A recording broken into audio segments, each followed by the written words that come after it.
Okay, everybody, welcome back to another class and another really, really fun discussion I'm looking forward to. A couple years ago, I listened to an Audible original called Rivals, Frenemies That Changed the World.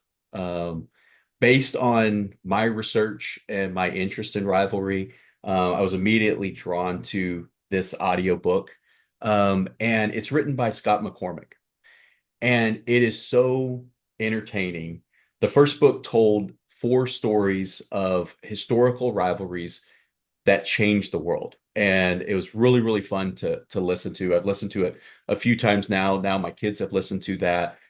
We just finished listening to the second book. So I wanted to have Scott on to talk about the um, the stories, to talk about his background, and to try to get into what his process is and what it's like to be a script writer for Audible originals, and then also book author. He has some other projects that he's worked on that we'll get in and we'll talk about. So, Scott, welcome to the show. Welcome to the interview. Thank you so much for joining. It's really, really great to have you.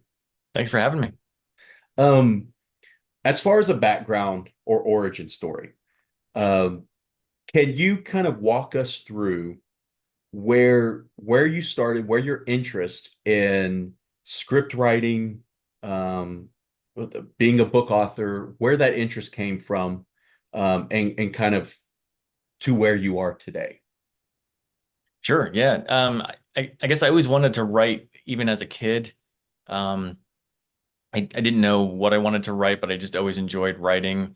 And a lot of times in school, if I had to write an essay for something, I would often just write like a short story about the subject matter rather than like a formal scholarly essay. And sometimes my teachers really liked that, and sometimes they didn't. But I don't know. I always wanted to do some sort of creative writing. And I tried my hand at pretty much everything. I tried journalism and I tried writing novels when I was much younger and I was terrible at it. I tried writing songs and you name it. I tried everything. And then flash forward to when I started having kids and I started reading children's books. And I thought, there's some really great children's books out there, but there's a lot of books that just aren't all that great. You get a whole bunch of books when you're a parent, and some of them are just books that are like cashing in on the latest fad or whatever. And I thought, man, I could do better than this. So I decided to try to write a book about my cat, Mr. Pants. And he was the real life Mr. Pants was like a crazy character. He used to go into the local stores like the CVS and the whatever. And everybody in the neighborhood knew him. And so I tried writing a story about Mr. Pants. And it took me a really long time to write a story that I thought was worthy of submitting to a publisher. Um, and it wasn't until I read the Mo Willems books, like the Don't Let the Pigeon Drive the Bus, that I thought about that I realized that I could write it as a comic book as instead of just like a classic children's story. And anyway, I have a copy here, this series that I published with my friend R.H. Lizelle. He did all the illustrations. And we shopped this around, got a book deal, and suddenly I was a published children's book author. So that was really cool. How I got involved with Audible was that my editor for the Mr. Pants books one day called me up and said, I'm working at Audible now, and would you be interested in writing some humorous nonfiction books for kids for Audible? And I said yes, because I'll say yes to anything. And so in that conversation, and I honestly don't remember who had the idea of doing rivalries, but one of us came up with the idea of doing rivalries. We both immediately realized how entertaining that would be. Um, and so I went off and wrote one sample chapter. I sent it in. She loved it. And, I got a book deal out of that. And we've been doing these Audible originals ever since.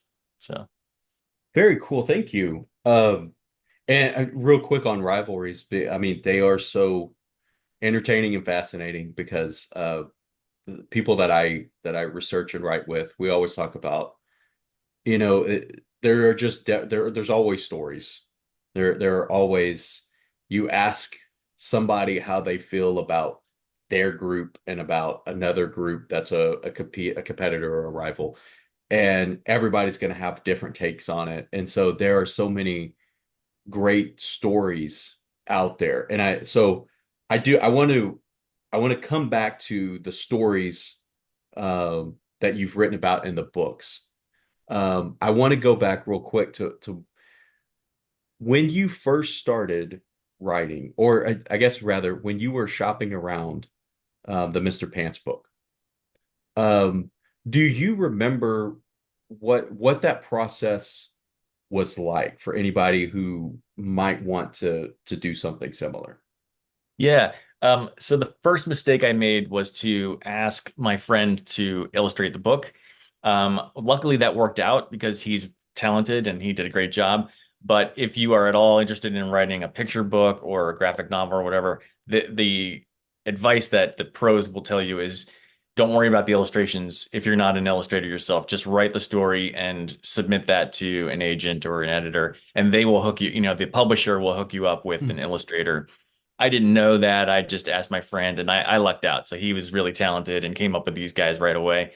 Um, and then the two of us, we created this actually wasn't the very first story that we did. It was a different one, and it was a much shorter version because we expected to do like picture books as Mhm. opposed to this, which is like a 128-page graphic novel.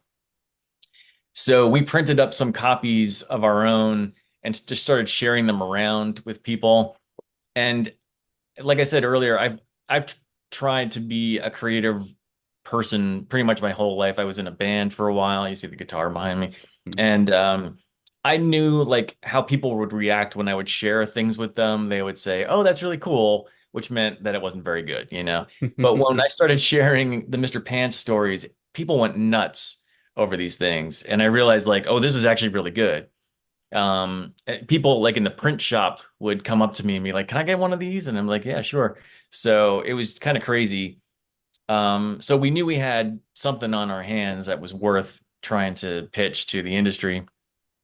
I started to send out query letters, which is what you're supposed to do. You know, you go online to manuscript wish list and you look and see what agents are. In order to get a book deal, you pretty much have to get an agent first, and you can't just approach a publisher.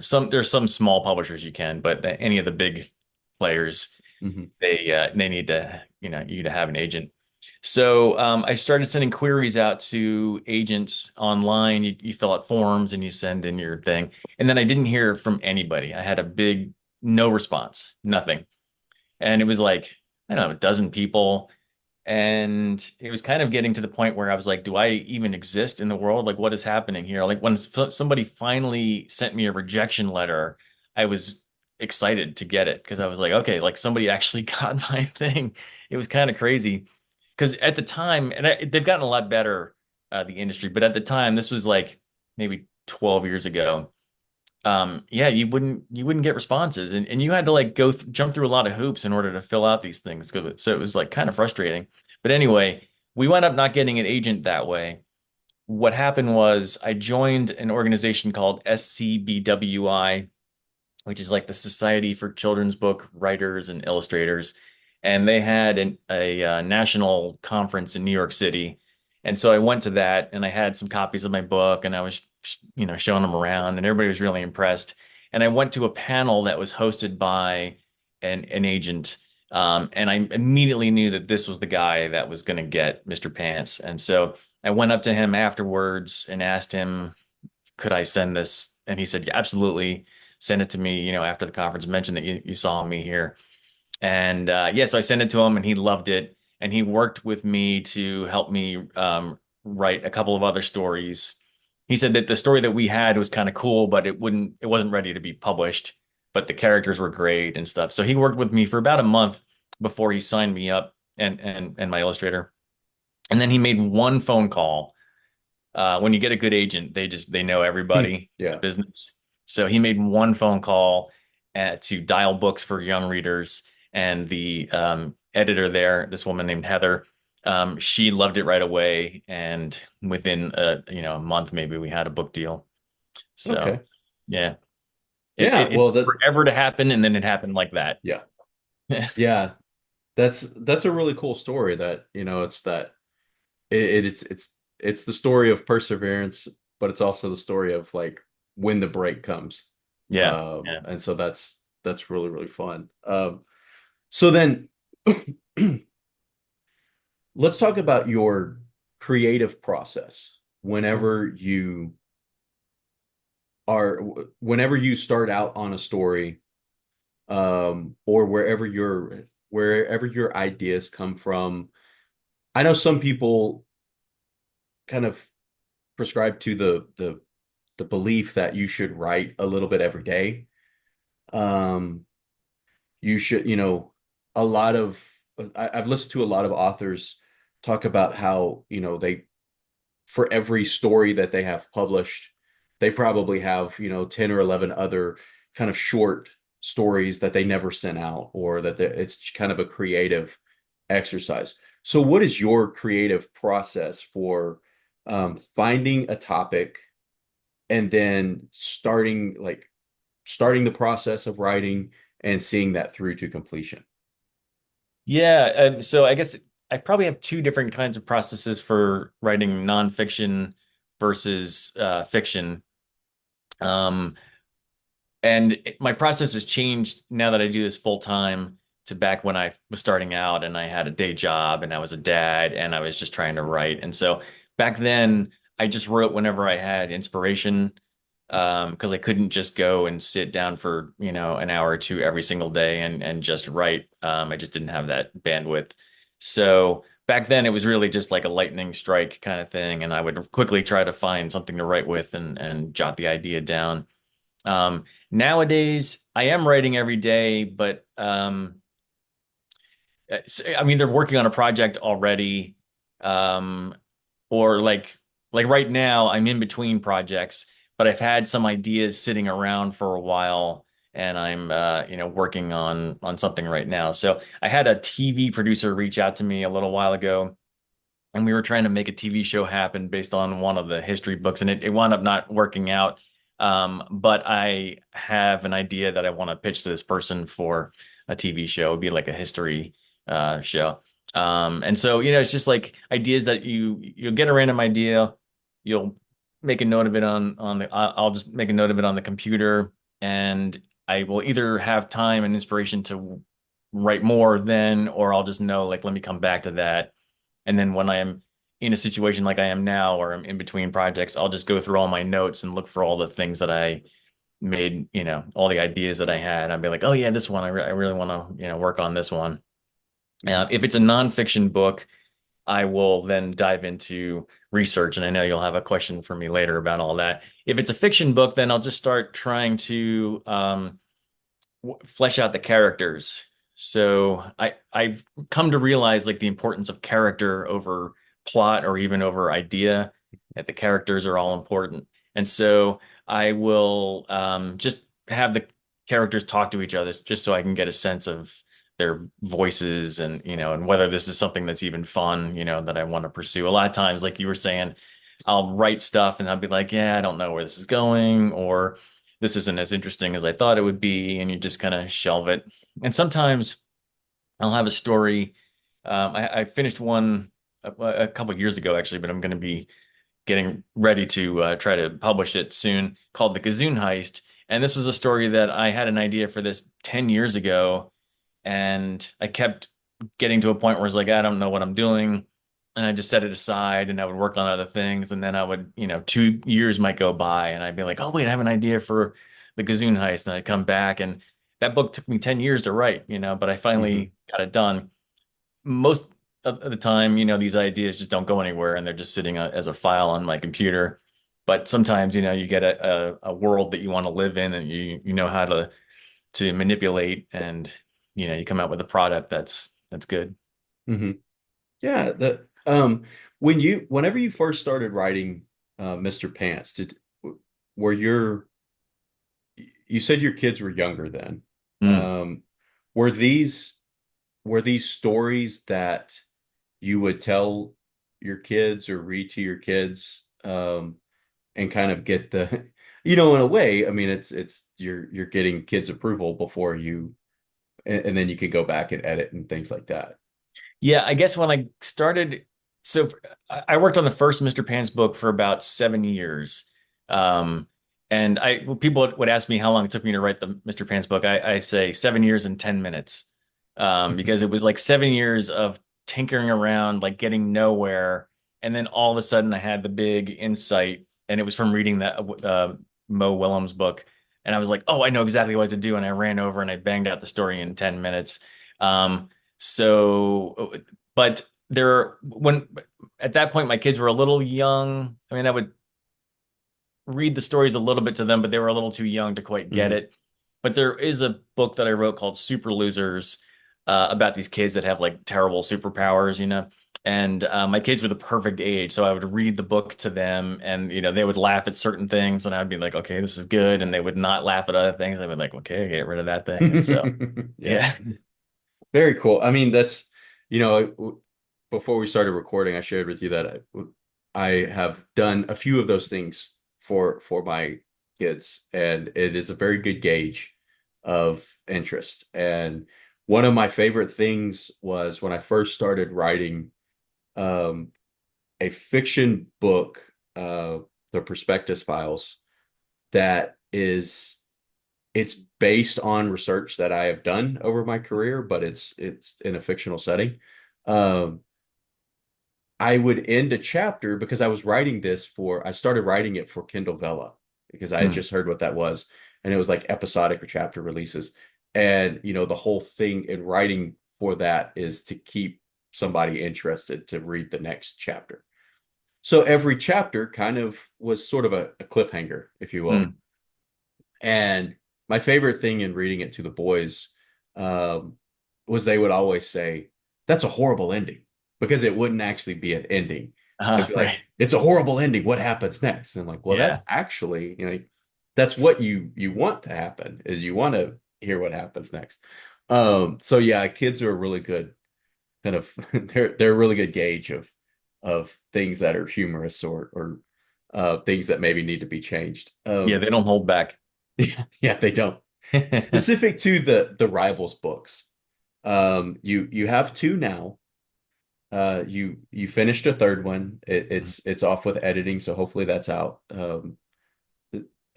soon. Um, and we briefly touched on it, but do you remember where the idea came to focus on these historical rivalries? Yeah, I don't exactly, because we were my editor and I were having a conversation and we were throwing out ideas. And I honestly don't know if she suggested doing rivalries or if it was me. But at any rate, whoever suggested it, both of us were like, "Oh, this could be really good." Um, and I think some of the reasons why rivalries are so interesting is, especially for like a kid's book, is rivalries can drive people to crazy behavior, and a lot of times, especially the stories I tend to focus on are people who are preeminent scientists or politicians, these like very respectable, smart, accomplished people who are often reduced to like doing the most insane, Hmm. childish things. Um, and it has proven to be like a really great way to teach history. I think that the American education system is really good at certain things, but I feel like most of the people that I've ever talked to about history, have all said to me, I hated history in school and I love it now.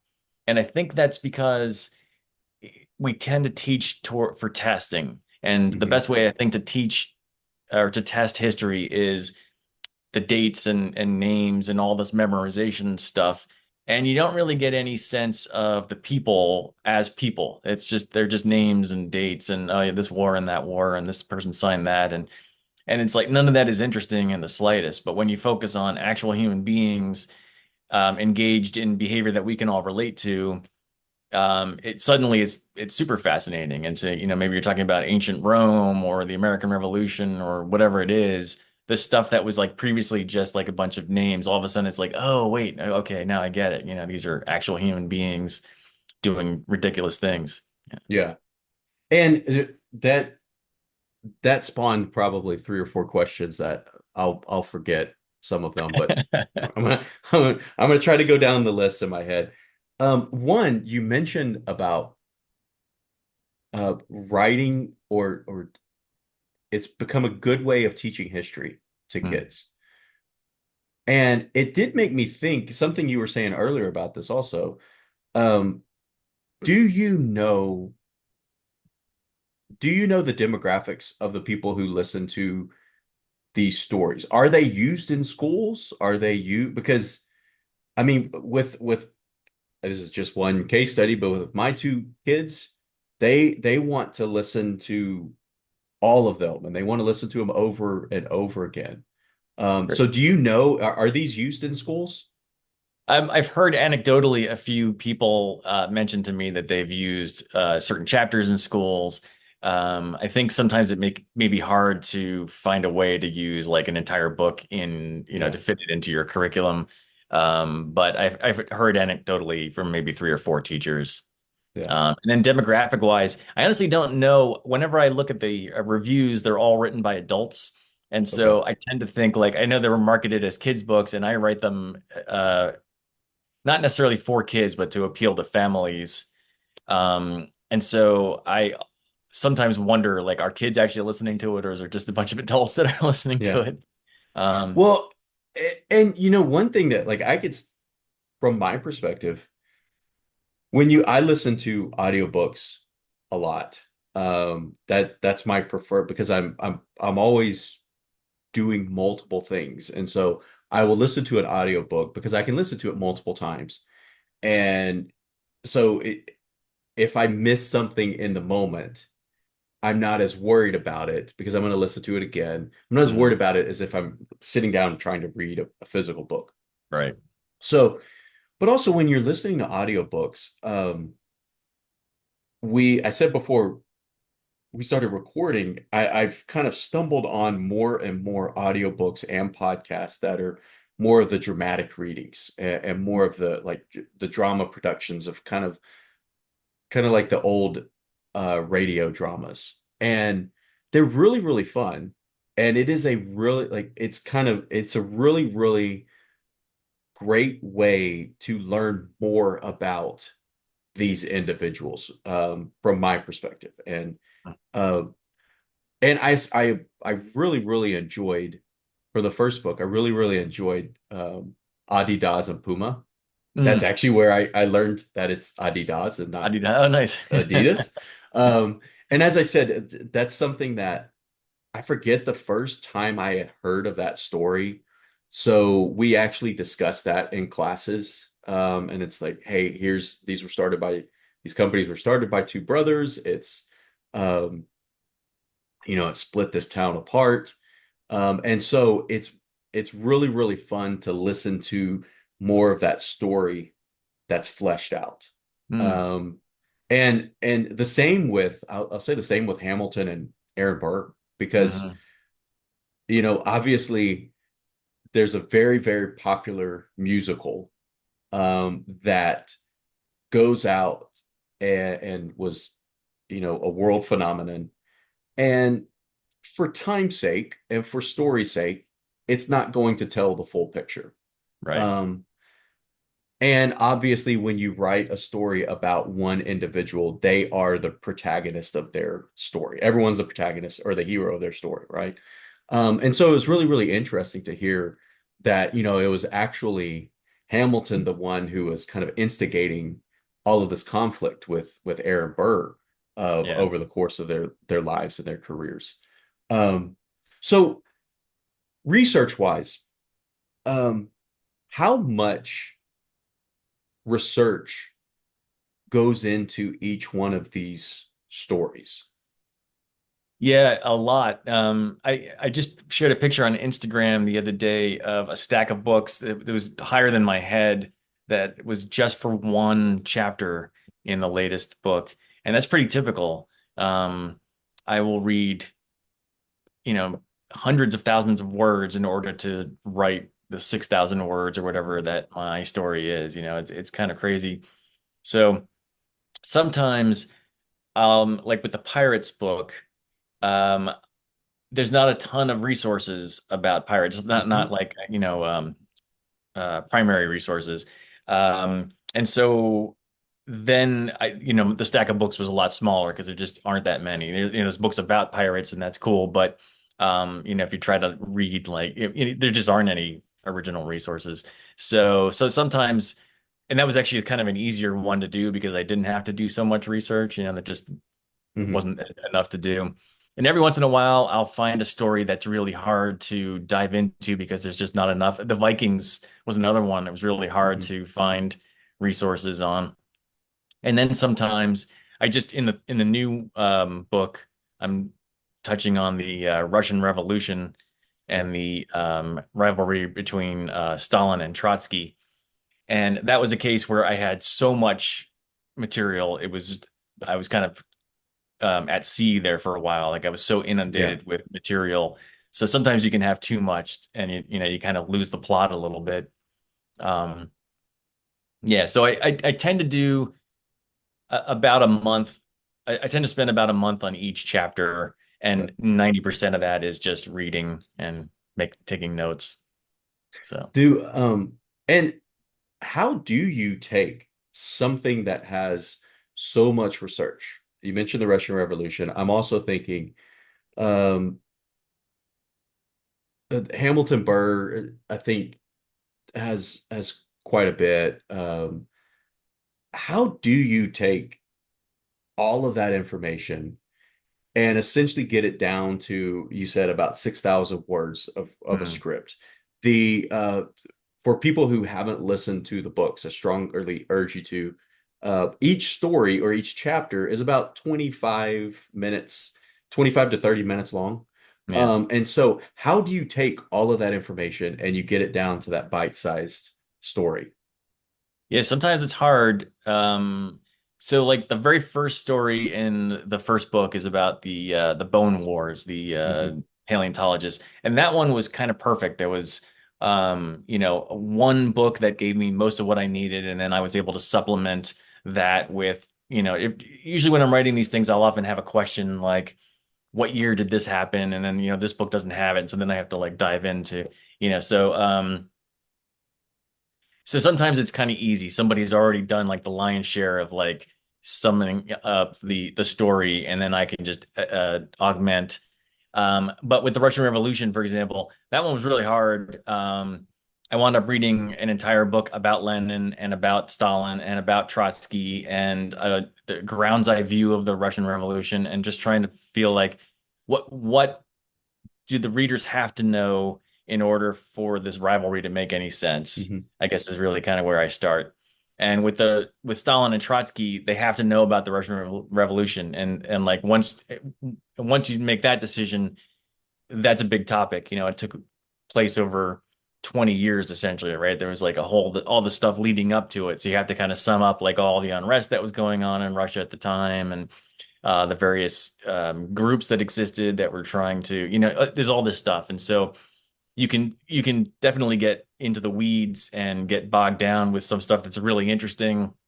But if it's outside the scope of the rivalry, you just have to toss it. Sometimes I'll just say at the end of a chapter, my favorite fact that I wasn't able to fit into this chapter is Yeah. this. Um, and that's a bummer, to have to do that because sometimes it's that little fact could be an entire story all on its own. But so you just have to try to maintain focus on the rivalry and just provide enough information that will have that make sense, and then leave everything else out. Yeah. And I think in the eight stories I've heard so far, correct me if I'm wrong, but I think they pretty much cover the whole, like a span of years, if not the whole rivalry. They don't focus in on one particular event, correct? Yeah, typically, because I think it's partially even how I choose the rivalry. Um, The only one I think that was a little bit thin in terms of the actual material was the Elsa Schiaparelli and Coco Chanel. Like their actual rivalry was pretty minor. part of their story, but both of those women were so fascinating. I think most people didn't really notice that the rivalry was kind of a small Yeah. part of it. But for the most part, yeah, I tell the whole story of the protagonists involved. So Yeah. And I want to come back to Chanel Schiaparelli. Um, the reason I asked that about focusing or telling the whole thing is in my mind that just makes everything more difficult that you are covering so much. And I really, really enjoyed that at the end of chapters, you'll say, hey, here's a story that I liked, or at the end of a book, um, you'll say, if you want more information, here's more reading. In the first book, when you talked about Adidas and Puma, you talked about um, Jesse Owens and one and a very interesting story about a meeting between Jesse Owens and Adolf Hitler. yeah, Um, it reminded me of recently, I've recently watched, I can't remember the name of the movie about Jesse Owens running in the 1936 Berlin Games. Because one thing that another course that I teach from time to time, have for the last few years is international organizations.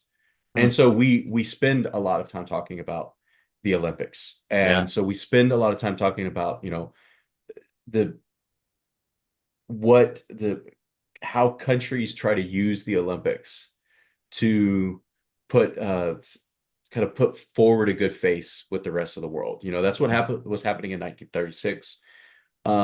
That's what happened throughout the Cold War, the 1960 Rome Games. There are, you know, hundreds of just fascinating stories about just the relationship and the rivalry between the United States and the USSR, mm, you know, trying to convert athletes from the USSR to the United States and vice versa. And it was all for, the reason it was all to show this political prowess that is part of this grander spectacle or grander idea.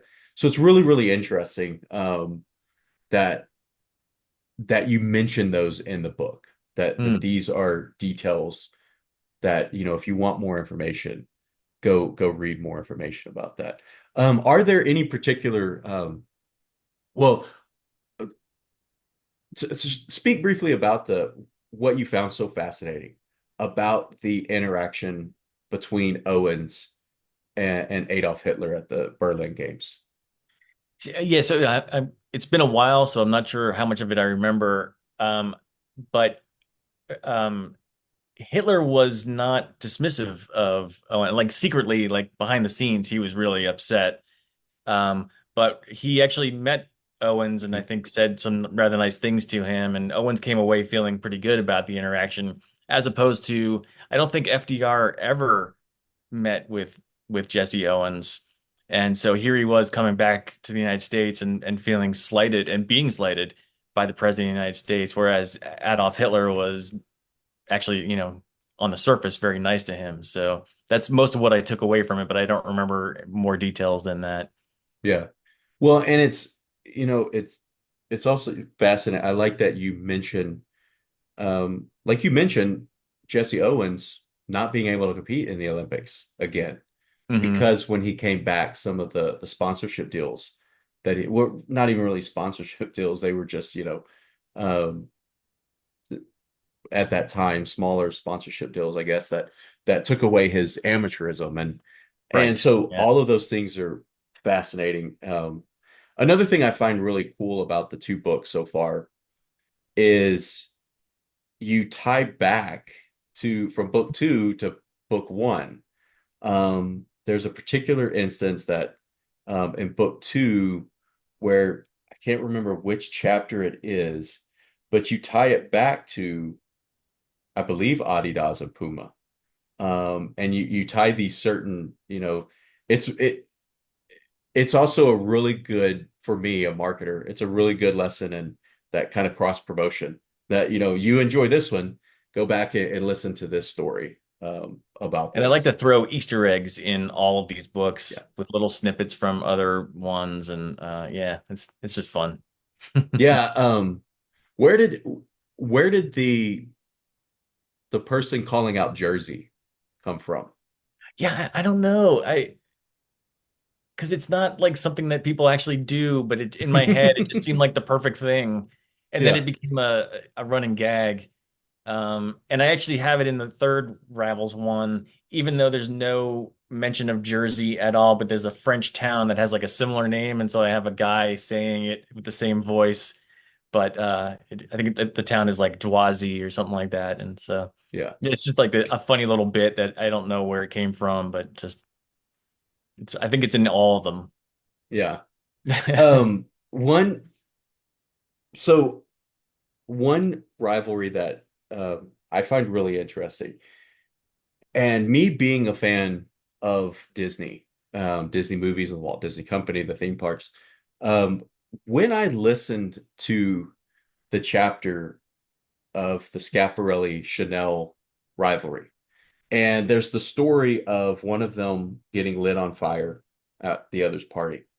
Um, it reminded me of there's a scene in the remake Cruella where that story, I don't know if you've seen that. That story is it's kind of tell it tries to tell the story of how Cruella de Vil became who she is, and she started Hmm. out, kind of as the protagonist, and the antagonist in that is a famous designer who Cruella wants to be like.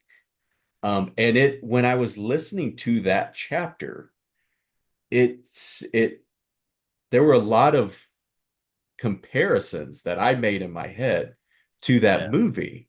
And so it's fascinating. I briefly looked, I couldn't find anything that there, actually was like inspiration taken from that. But it's just a fascinating thing that I picked up on out of that and would have had no idea that ever existed unless I had listened to that chapter about Chanel and Schiaparelli. But because I know who Chanel is, I don't think I had ever heard of I Elsa hadn't. Schiaparelli. Yeah. Um, and so very, very, very, very interesting. Next, I want to talk about writing for Audible and these Audible originals. When you write for Audible originals, we spoke about this briefly before we started recording, but tell our listeners kind of what's the process. Do you view yourself as writing a book, or are you writing a script since it's going to be performed? Yeah, so most of them I write as scripts because it's only ever going to be an audiobook and not a printed book. And that was a decision I made right away when we first talked about doing rivalries. And I realized that this was just going to be an audio experience. And I thought, well, if that's the case, I want to take full advantage of the medium. And rather than just have someone read, let's have sound effects and let's have people acting and we can kind of do anything. We can, cut to a game show and cut to a news broadcast or whatever. It can, the sky's the limit. And so, yeah, I write it out as a script. It's not exactly like a screenplay format, but it'll have the character's name and what they say underneath it, and then the narrator and what they say, and I'll put in brackets, there's an explosion or, play some, waltz music in the background or whatever. I try to be as specific as possible, but only for things that, that I actually need to be there. Mhm. Audible will sometimes not very often actually, but sometimes they'll put things in on their own and I'm like, "Oh, that's really cool. I never thought to do that." But yeah, so long answer to your question is I write them as scripts. The only one that I write as a novel is The Dragon Squisher, because that one was actually published as a book and an ebook. So that one is just like a straight ahead Okay. uh, novel. And that's a fantasy, like a humorous fantasy book. But all the other Okay. ones are all scripts. So then I was going to ask about if any of that is ad-libbed by the performers. Some of it, yeah. Okay. And do you? what type of do you have anything to do with the process of possibly even selecting performers or working with the performers? Are you listening to this as it's being made so you can kind of gauge if it kind of follows the tone that you intended? What is your involvement once you pass the script over? Essentially, I have no involvement. The very first book, my editor submitted three or four auditions for the narrator, and I chose what's his name, Prentice on the Emmy, I think his name is. Anyway, whoever that guy is, I chose him as the best one. And since then, I don't think I haven't had any say in who gets cast, and we kind of have like the same people now. We have like our Hmm. regular core group, and my editor tells me that every once in a while she'll see one of them in the hallway and they'll be like, "Oh, when are we doing the next, Frenemies book?" And Hmm. so, it's like this core group of characters and they're all really good. And so ultimately, I don't really have any say in how they record it. I haven't been involved. I haven't been to any of the sessions.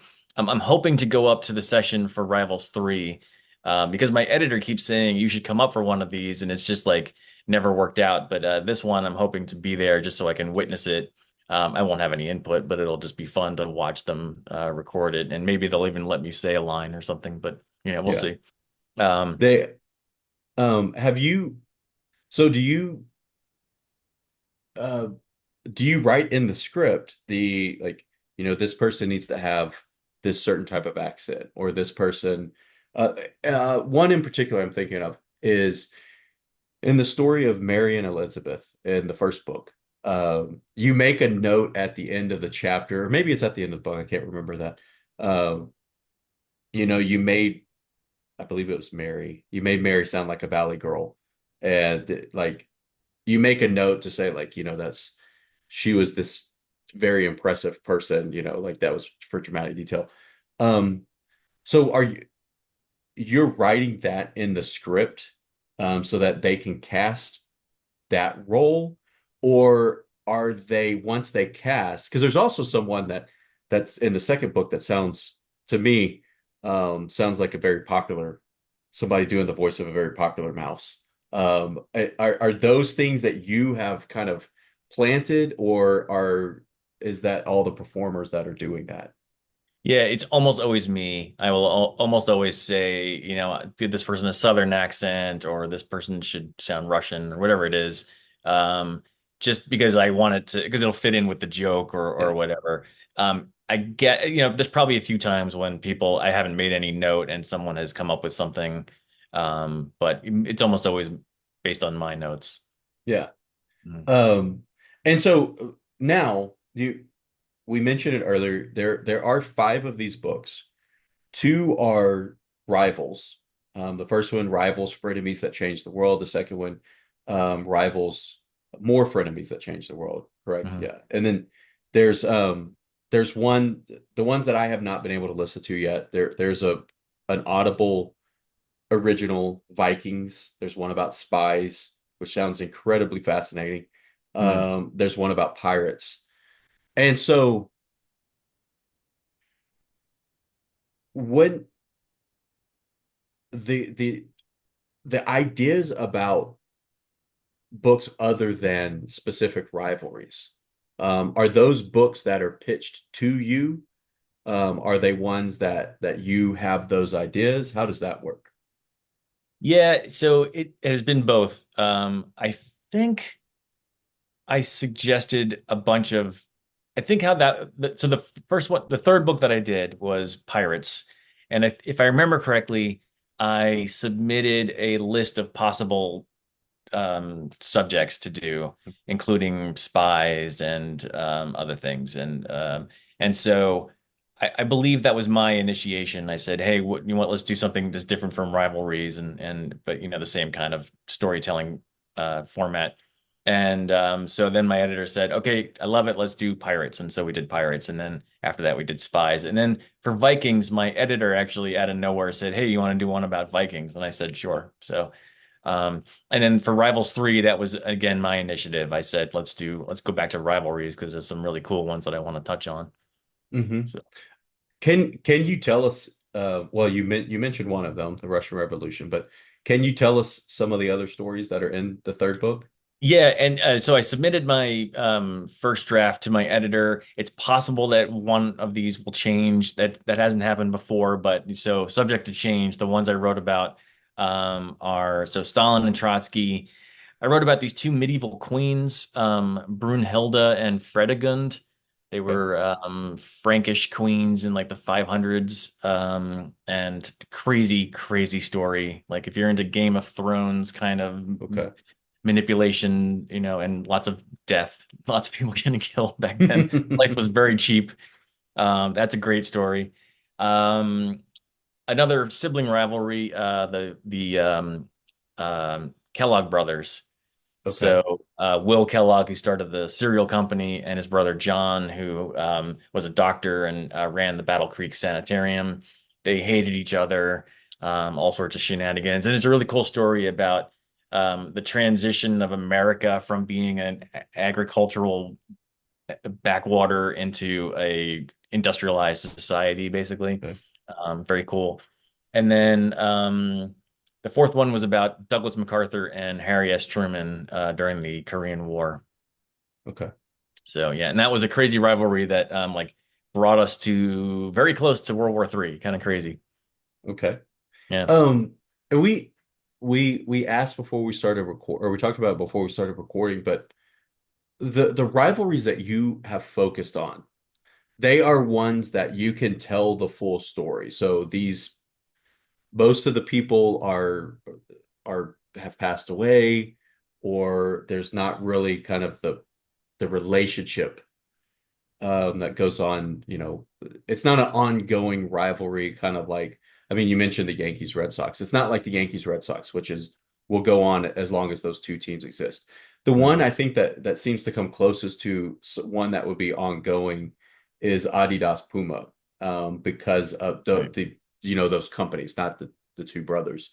Mhm. Um, have you ever looked into writing about current rivalries? Or is that something that with the storylines might be a little something, or might be something you don't want to do? Yeah, so this most recent batch of rivalries, I spent a lot of time trying to find the right ones. There's a ton of rivalries out there. One of the criteria I have is that it has to be a rivalry that changed the world. Like it Hmm. can't, you know, um, I think maybe before we were started recording, you mentioned the Hatfields and McCoys. It's a very famous feud, rivalry, whatever.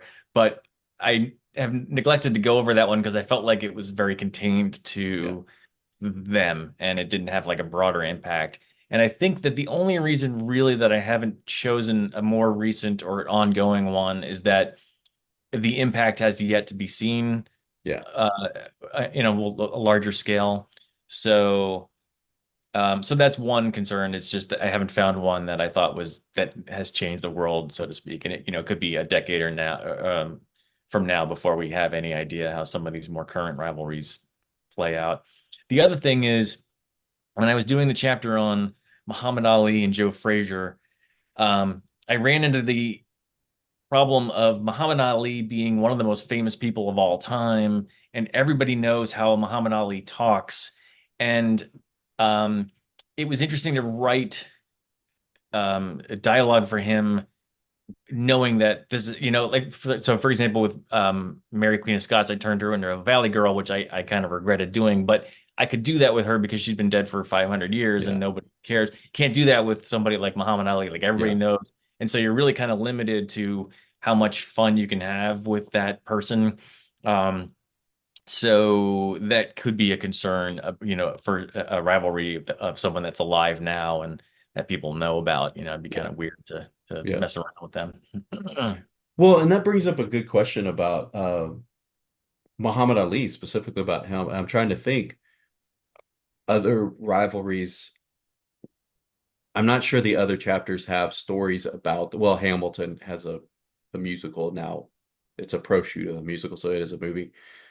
But with someone with a character like Ali, because he was so well known, and there there was a, there's been multiple motion pictures made about him, but there was a very high profile motion picture made about him. Um, did you run into any when you are researching or writing, did you run into any maybe conflict or just kind of areas where you think, okay, well, here's what people know about this story. Here's what really happened. Um, did you run into any of that where people's maybe perceptions or beliefs about them are completely off base or they're very, very different from the actual events? Yeah, in general, I look for those attributes in a story, which is what drew me to Aaron Burr specifically. You know, the Hamilton and Burr. Like everybody knew the musical, but Burr was is not really as well known, like his side of the Mm, story. And so I was very interested in telling that because Aaron Burr is so fascinating, and the Muhammad Ali, Joe Frazier. Again, Ali's so famous, but there was so much that I didn't know about Muhammad Ali that I thought was worth telling. And so I kind of love, I don't kind of love, I absolutely love those moments when it's like, oh, here's the myth or here's the version that we've all been handed down, but this is actually what happened. And um, so yeah, that gets me excited about a story. So yeah. Well, and it was on that one in particular, it was really fun for me. I'm not a big boxing fan. mm, Um, it was fun for me to learn where some of the names are they came from. Like when they fought in Manila and like how all of that came about. And I know there's some like added humor in there, but and I even being not a huge boxing fan, I do remember I did watch um Mike Tyson and Holyfield fight. And I remember that very vividly. So when we're listening to it in the car where I'm driving with my two boys and we're listening to it, and at the very beginning, there's two or three references made to what great ears Holyfield has. And I'm like, oh gosh, you just wait for it. And then it comes up like 20 seconds or a minute later, like what happened. It's so fantastic. And another thing that I wanted to share with you, the story of Elizabeth and Mary, um, that led to a discussion of I guess corporal punishment mm. in at that time because they're like, wait, she had her head cut off? What? And I'm like, yeah, that's people. Why did she have her head cut off? Why did one queen want to have the other queen? And I'm like, yeah, it led into those types of discussions, and it is another example of it's a really good way to teach history Yeah. and things that as an adult I would never think about that these are questions that would come out of you know kids and so it leads into those and so they're very very good. I really really enjoy them. I'm looking forward to listening to Viking Spies and Pirates also. Oh, great. um I want to transition to talk about your fictional book. um Before we do that, I'm trying to go back through my notes. Is there anything you think we've missed in talking about the Audible originals? I don't think so. I think Okay. we covered everything. Okay. So They're a then blast to work on. That's the only thing I'll say. It's super fun. I get really excited when I get the okay to work on one of these because I'm just being a fan of history. It's fun just to read all these books, and it's just fun learning all these cool facts. So yeah. yeah, and it would be really really great to see these. We talked earlier about are these used in schools? It would be really, really great to see these made into because they're like I said, they're 25 to 30 minutes. They're bite size. You can one great thing about listening with kids is like for my kids, it was 25 minutes one way to camp and on the way back. And so No, we would nice. listen to one story on the way, one story on the way back. And it was really, really fun. I would love to see these like sort of in a like some video format Mm. or that you could show um in schools and things like that. I think that would be really, really fun. Um, let's talk briefly about your fictional novel, your pure fictional novel. You said it's kind of a humorous approach. That tell us about that one. This one? Yes. Yeah, so this is a young adult fantasy. It's basically a spoof of The Lord of the Rings. Yep. And yeah, that's how I started with it. And there's a sequel coming out on September 3rd called The Crudgewhacker. And I just started, I had an idea for these goofy characters. And like I was saying earlier, I just started writing scenes of having them interact, and they just kept making me laugh. And yeah, I just kept writing until I was like, oh, I think I actually have enough for a book here. Yeah. So yeah, this is on Audible as well, and it's done really well on Audible. So yeah, I'm excited for the sequel to come out. So The well, I that's another one that I have on my list to listen to as well. The Dragon Squisher. It's and when you can you tell us a little bit of the plot of those books of that series for people who want to know? yeah, so this one is about this guy Nigel. He's 14, and he's just kind of a train wreck. He it just causes problems for everyone. And in the beginning of this book, he gets sent off to military school, and he's just trying to get home. He's trying to escape military school and get back home to his, easy life at home where he was, carefree existence or whatever. But then a war breaks out with the Gorks. And so it gets harder and harder for him to get home. Like the entire time he's just trying to get home. But he winds up going on an adventure where he has to try to find a possibly mythical, magical artifact, and it's about him and his friends shenanigans and trying to find this artifact, and then what do they do with it once they get it. Yeah. So that's that one. And then the second one, the Crudgewhacker, is kind of the aftermath of this one. He's caused so much havoc, everyone is so angry with him, and it's sort of dealing with that. He's famous, but everyone's like out to get him, Yeah. and just trying to sort of deal with this degree of fame. And he has a way that he can go back to sort of living a normal life, but he doesn't want to do that for reasons that I won't go into. Um, and yeah, so it's just sort of like him trying to come to terms with who he is now, after the events of this book. Yeah. Very fun. Do you include any Easter eggs in that from any of the other books that you've written or scripts you've written for Audible? No, but I did sneak two of the characters from this one into Rivals 3. Okay. I don't know if they'll stick around. I don't know if my editor will be like, oh, maybe we don't want to do that. But I did put them in one brief little scene just because I thought it would be funny. Yeah. Uh, but yeah, I haven't Very, gone very cool. with it.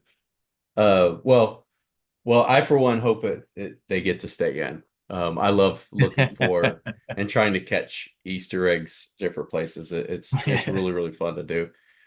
Whenever you talked about your process and the research process in writing, preparing to write nonfiction and fiction. As far as your kind of psychological mental approach to it, how do you have to approach nonfiction versus fiction? And do you only work on one book at a time, or I mean, you mentioned you kind of go back and forth sometimes, it sounds like. Yeah, with the fiction books, I will tend to go back and forth. If I know where I'm going, I'll just stick with it until, it's better to stick with one book. But if I get to a point where I'm like, I'm just not feeling it, I don't know where to take the story, I'll just set it aside and move on to the next project.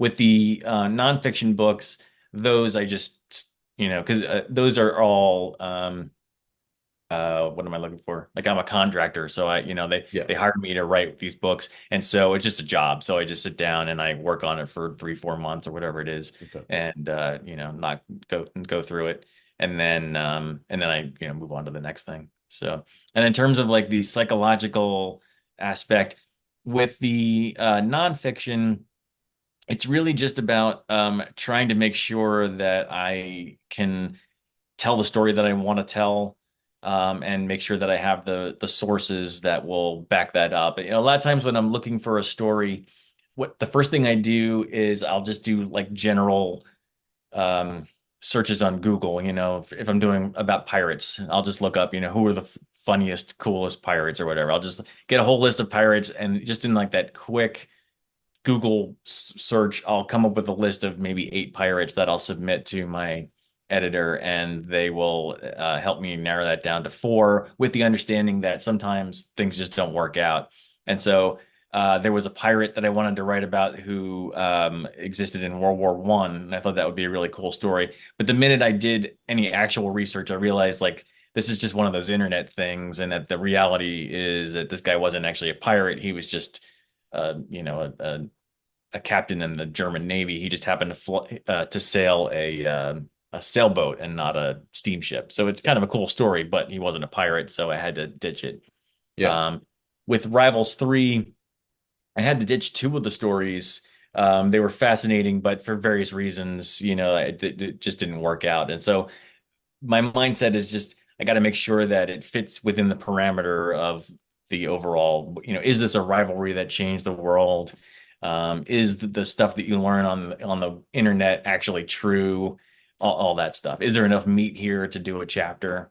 Yeah. So with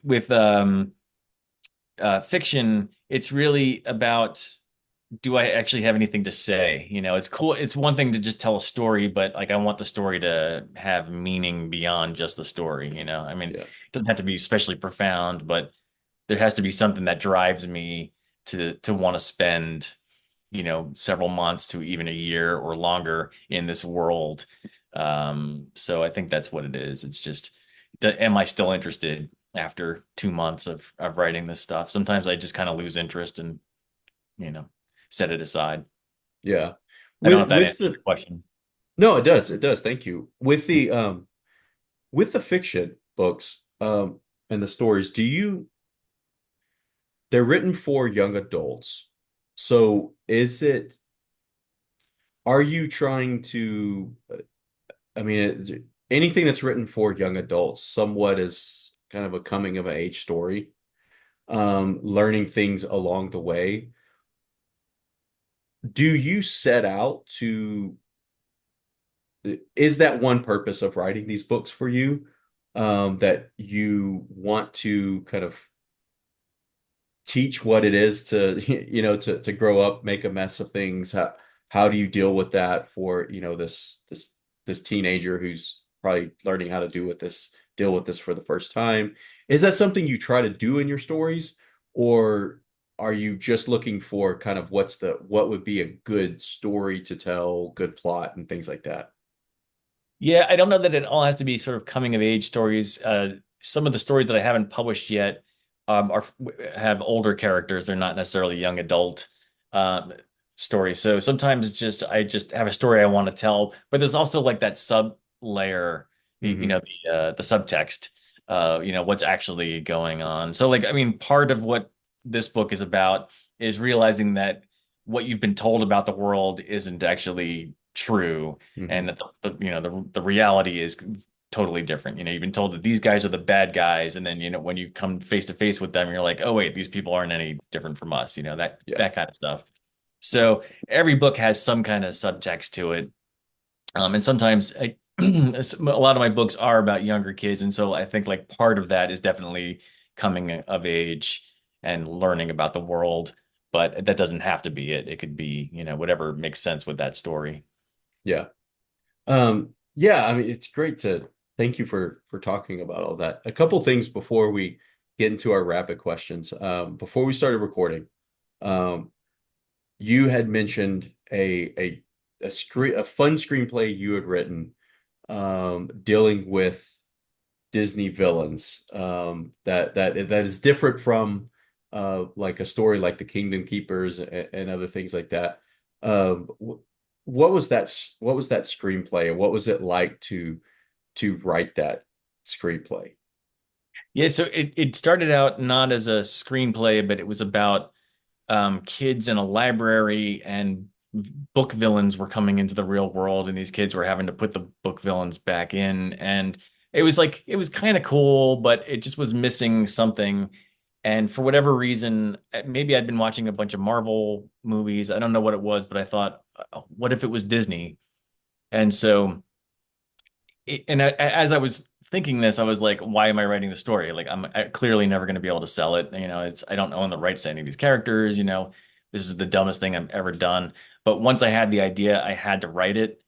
And so, because it was just too good. And it took me like 10 days. Like, it didn't, usually, it, like I said, some of these books have taken me 10 years to write. Some of these books will take a year. This one was 10 days. And I was like, well, let me just write it. I'll get it out of my system, and I'll know that it exists and that I love it. And I think and it really is super fun. Um, but yeah, it's about these kids trying to get Disney villains back into the movies. And it takes place in Disneyland in California. It is like the most Disney thing that ever Disneyed, and it's super fun. And I would love to be able to sell it to Disney and see it on the big screen one day. But right now it just sits on my computer. Yeah. The that brings up a really interesting point where you said, some of the things that you write are, you mentioned like this will this may never be published, this may never be, turn into something that that the world can see. I spoke to someone one time that said, we were talking about imagination and creativity, and they said imagination is kind of what occurs internally. Creativity, at least in their view, was it's kind of the manifestation of imagination that other people can see. Hmm. That, like, so we can be imaginative, um, once you put something out into the world, then that's kind of that sign of creativity. And then, it's scary because people can judge it and things like Hmm. that. Yeah. Um, but what you said made me think of two things. One, what is the importance of writing just to write? Writing something like you said, this story, it took you 10 days, and once you started it, you just needed to go. I told you before we started recording, I wrote a short story about my kids' baseball team that was just fun to be able to read to them at night. Um, in your view, what's the importance of those types of exercises? I think there's a couple of benefits to doing that. One is it just keeps you writing, and that's always good. Somebody once said to me, writing is a muscle, and if you don't use it, it'll atrophy. And so that was good. And also, I think that story was so in my head, I had to just get it out so that I could move on to the next thing, because Yeah. like it was just Yeah. all encompassing. Um, so there was that aspect. And then it's just like it was fun to write. And I think, I sometimes I'll teach writing classes to kids, and I'll say, like, don't worry about if anybody's gonna like it or if it's ever gonna see the light of day. If you are having fun creating, whether that's writing or whether that's whatever, singing or dancing, whatever it is, like if you're having fun with it, that's great, right? I mean, and for me, when I'm in the zone and it's just coming, like that is the highest high I've ever experienced. Like it's the best feeling in the entire world is when, you're not even writing, the characters are talking to you and you're just kind of taking dictation and trying to get it down on paper or on the computer as fast as possible. So I think, even as I was writing it and knowing that no one would probably ever see it, it was the funnest thing ever. It was just a great time. And I think it's also a learning experience because anytime you're writing anything, you learn from it. I find that every time I'm writing any book, even one of these history books, I feel like I'm starting over from scratch. All the lessons that I learned in previous one, like there's some lessons that I can take, but a lot of times I'm having to learn new ways of writing just to get through a chapter.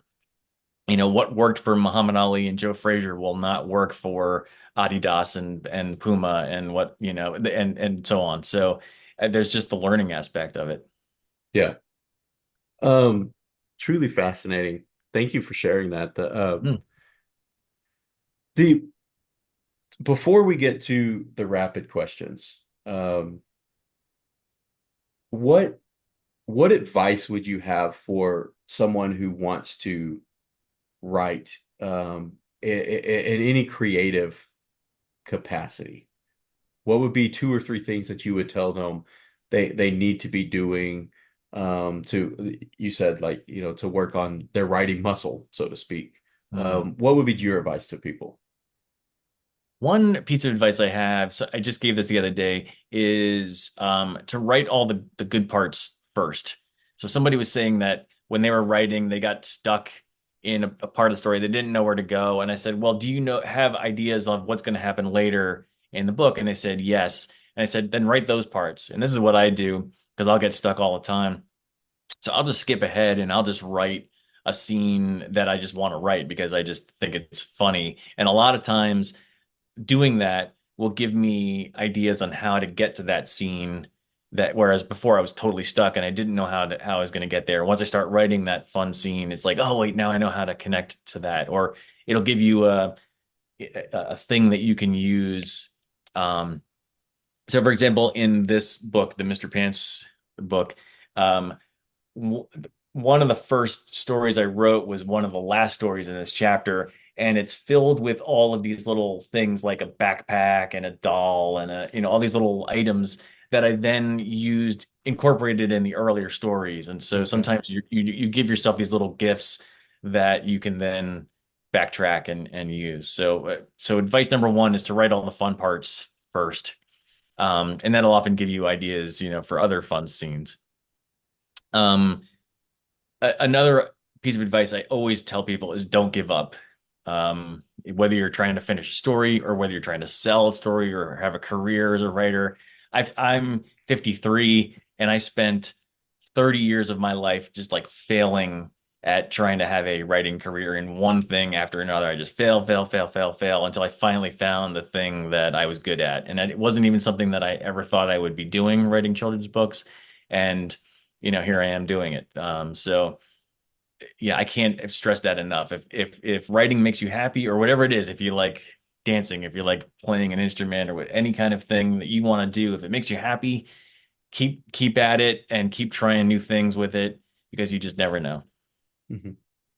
So, Um, and that thanks for that. The last thing reminds me of something someone told me when I was interning for like a Parks and Rec department right out of college, and they said, you have your you have your jobs to survive and you have your careers. hmm, And they said, you work those jobs to survive until you get your career. Basically, and the way what I took from it is similar to what you said. Like if you enjoy something, you can always strive for that, knowing that yes, you have to make money, you have to pay bills, you have to do things like that along the way, but not to lose sight of those things that you enjoy, whether that is, like you said, writing, dancing, playing an instrument, whether it's a specific career move or things like that. One thing I try to tell my boys all the time is never lose your imagination because yeah, that's the one thing that, others should not be able to impact. You don't have to share it with anybody. It's just yours. But it's great advice. it's thank you. Do you have anything else you think is important to touch on before we get into our rapid questions? And then at the end, we'll also kind of let people know where they can reach you and things like that. Sure. I don't think I have anything, but maybe something will come up when you're asking me all these questions. Okay. So the way that I do these rapid questions, typically I'll ask about uh, Disney related things. For you, I actually have specific to your career as a writer and the stories. you have told. Um, the kind of the guidelines of this are you can answer and that's it, no explanation needed, or you can answer and kind of explain your answer, whichever you prefer. So I have seven of them that I jotted down during our talk. And one, we'll start with, in your opinion, what's the hardest part about writing a book or script? Hmm. For me, it's the plot. Okay. I found out that I'm pretty good at character, and it's my favorite part is to write dialogue and to really just create these characters that are fully fleshed out. But like taking a story from A to B, I often just get stuck and I don't know where it is. And it's usually just because I'm not paying attention to very basics, the basic concepts of storytelling. But yeah, for me, if I'm writing fiction, it's plot is where I tend to get stuck. That actually brings up another question. What do you think is the most important aspect of writing a book? Character. Okay. Yeah, Hmm. yeah, I think you mentioned that earlier. The second hardest part of finishing a book or a script project. What's the hardest part of finishing one? Yeah. Um, that is tough. What is the hardest part of finishing? I guess, for me, it's just like the plot and just knowing, because I've definitely started a lot and I'll tend to get stuck around 20,000 words into a story and just not know where to go. But usually once I get past that initial thing, finishing tends to be pretty easy for me. So there's usually like a stopping point. Um, there's a book that I wrote called Mutually Assured Detention that's on Audible, and that's a script. It's an audio drama, not like a person reading it. And the hardest part for that one was just getting started. It was an assignment that was given to me by Audible. Somebody had this idea for a story and the title, but they didn't have time to read it, and so they handed it over to me. What could I do with it? And at first, I really just didn't know what to do, and so I just decided to start typing. And then within like 10 or 14 days I'd finished the book and it was just like the easiest thing ever. So sometimes like if I just like type, I can just kind of get through it. And sometimes I can't. Sometimes I will type and then it's just like I'm not typing anything Yeah. worthwhile and I'll just put it aside until I have a better idea. Do you know how many projects, um, how many abandoned projects you have? A lot. Yeah. And sometimes it's abandoned. I'll have an idea and I'll write one sentence. And I'll be like, oh, this idea. And then I'll be like super excited about it. And I'll just stare at the screen. And I'll be like, okay, I don't know what to do with it. And then I'll put it away. So there's a lot of just like one sentence ideas, this, but this, or what if this? And, but then sometimes, I will write a lot. I have like a dungeon crawl kind of story that I started working on. And I probably got out 20,000 words in. And other projects have come in the way or gotten in the way of my finishing it, but also I was just kind of stuck on it, and I'm hopefully someday I'll come back to it. But yeah, so sometimes I write a lot and I get nowhere, and sometimes I write very little and realize that it wasn't all that interesting to begin with. So I don't know what the number is, but I have a whole bunch of files on my computer that every once in a while I'll look at and I'll be like, yeah, I still got nothing. Yeah. Yeah. The next one is on the um, nonfiction, so the Rivals series. Do you have a favorite storyline that you have told? Hmm. I think of the rivalries. Probably my favorite character was Elsa Scaparelli. This was a person I didn't know anything about, and I came away with such a crush on this person. Like I just thought she was just so adorable and fascinating. Um, the most interesting story,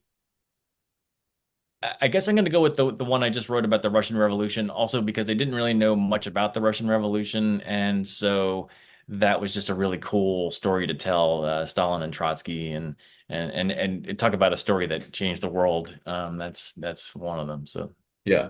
And that may get into the next question I had.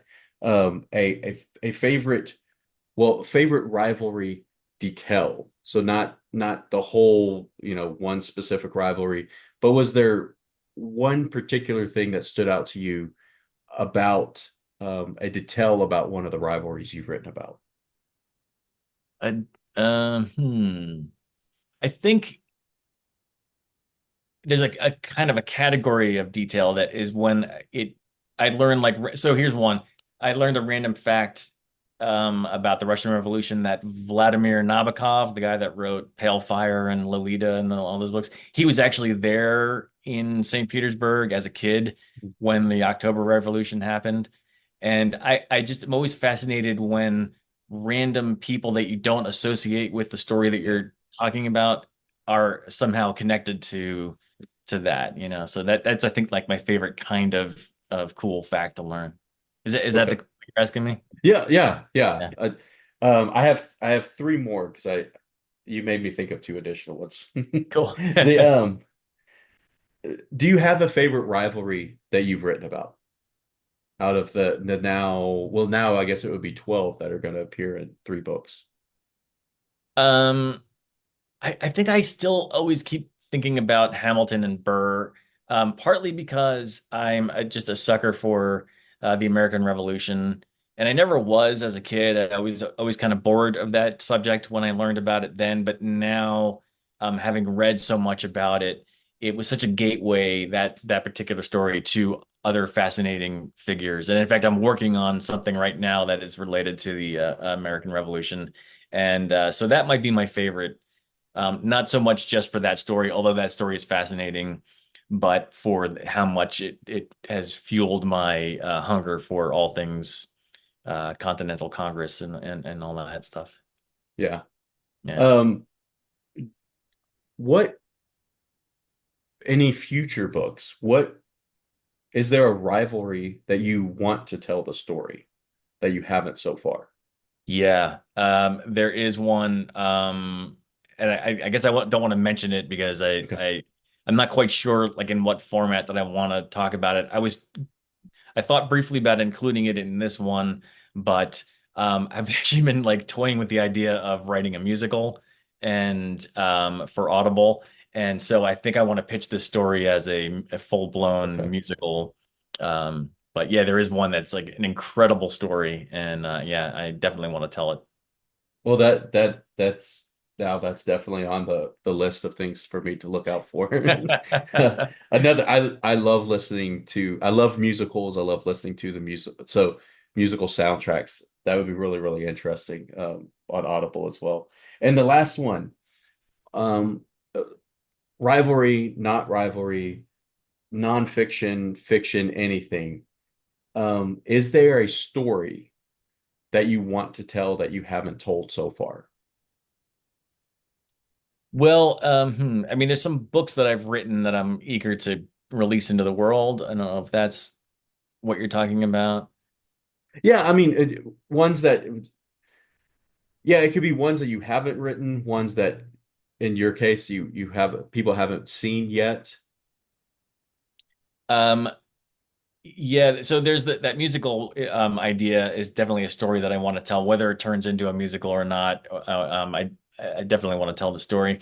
There is a science fiction book that I've mostly finished writing, and at one point I was in talks with a TV producer to have it turned into a TV show, and it was like the feedback I got was that now is not the right time for that particular type of Hmm. story.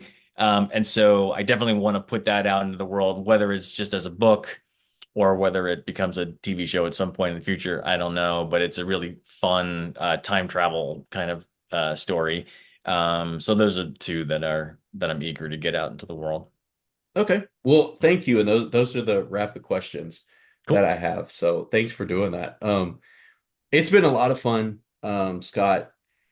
For people who want to contact you, want to follow you on social media, want to find where your projects are, uh, what's the best place for people to be able to contact you? So my website is scottmccormickonline.com. I'm on Instagram and it's at author Scott McCormick, and that's my same name for TikTok. I'm fairly active on TikTok. And you can find me on Facebook as well, which I think is author Scott McCormick. So yeah, any of those will work. Okay, well, thank you so much. And this was truly fascinating for me. I love getting to talk to. I love the books. I love getting to talk to about those, but I also really, really enjoyed hearing hearing about the process that other people have. And so I really, really enjoy hearing your process, and I think other people are really going to enjoy and benefit from it as well. So thank you very, very much for joining Yeah, thanks us. for having me. This was a blast.